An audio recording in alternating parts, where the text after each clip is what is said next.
Welcome everybody to my virtual lesson to innovation methods.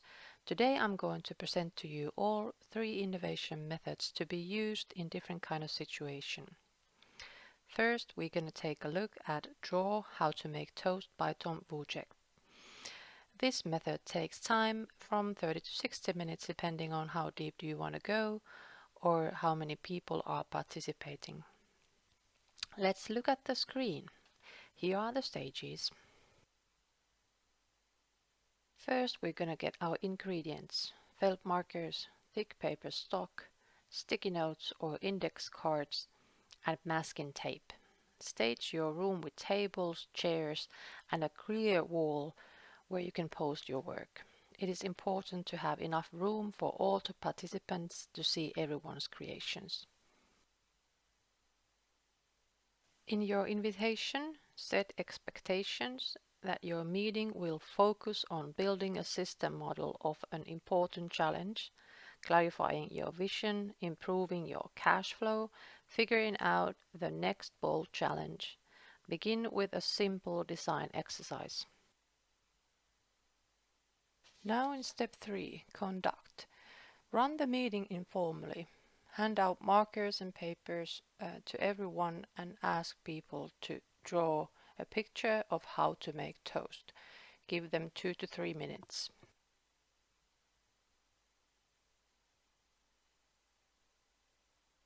In step 4, we're going to reflect. Let's see what kind of drawings have been done.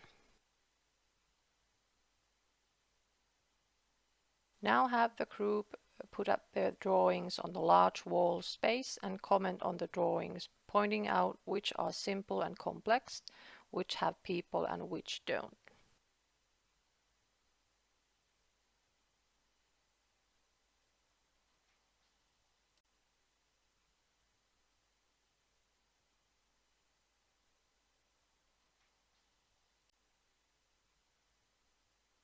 Then play the TED.com Draw Toast video and let it explain the big ideas about systems thinking. After it plays, ask the group how many nodes they drew and what kind. Have people draw a picture how to improve what they are working on as a group. This can include almost anything, strategic or tactical. See Draw questions for inspiration. Make sure people draw individually and in silence. You may want to play toast making music. Have people work at tables, showing and explaining their diagrams. Compare and contrast the diagrams and see what is similar and different between them. What links and nodes are common. And the step 8 is optional. If you have the time, have the group develop a system diagram of challenges using sticky notes and drawings.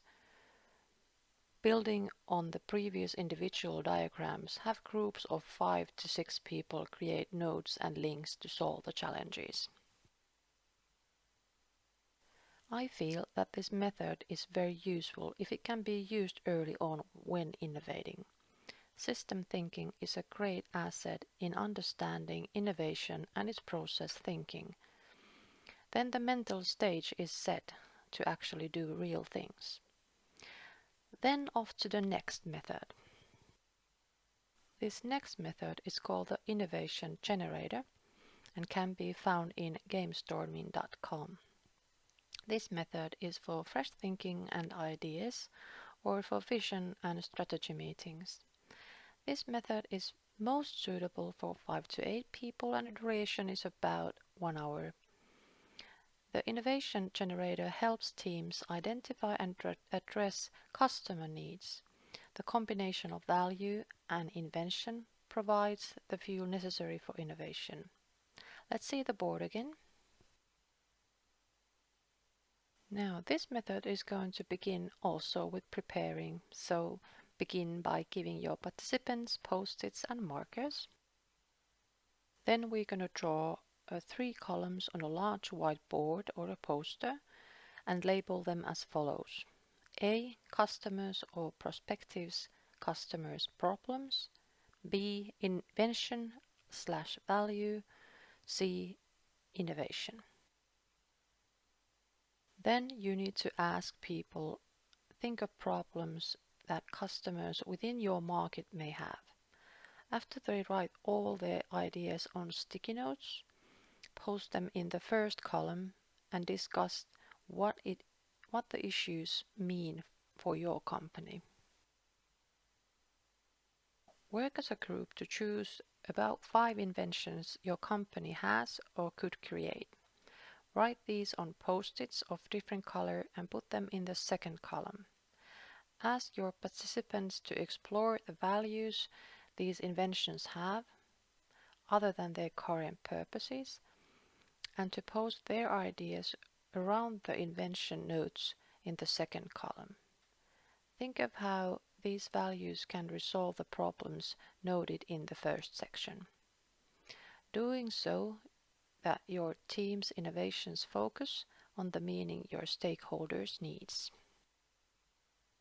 Finally, stage 5, collaborate to develop new innovations by combining the inventions with their values from the second column. Add sticky notes to the third column to describe new innovations that you can create by combining the second column inventions with their values. Hint for the leader. Focus on innovations that address the notes from the column 1.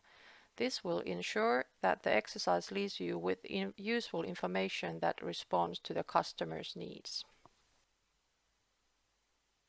Personally, I found this innovation method very useful, and it had a great customer perspective that is quite often forgotten. To who are we creating these new things for? Keep your eyes on the customer. Still have energy for one more? The last innovation method is the Feynman technique by the famous Nobel-winning physicist Richard Feynman. He created a formula for learning that ensured he understood something better than anyone else. You can modify it by actually teaching it to a child and use the information to refine your concept. Let's see the board again. Take out a blank sheet of paper and write the subject at the top. Write out what you know about the subject as if you were teaching it to a child, to an 8-year-old who has just enough vocabulary and attention span to understand basic concepts and relationships. Keep it simple. Then review your explanation. Identify the areas where you didn't know something or where you feel your explanation might be shaky. Once you have pinpointed them, go back to the source material, your notes, or any examples you can find in order to shore up your understanding. Last but not least, if you have used complex language, challenge yourself to rewrite them and at least refine them. You can find this technique just by Googling the Feynman technique.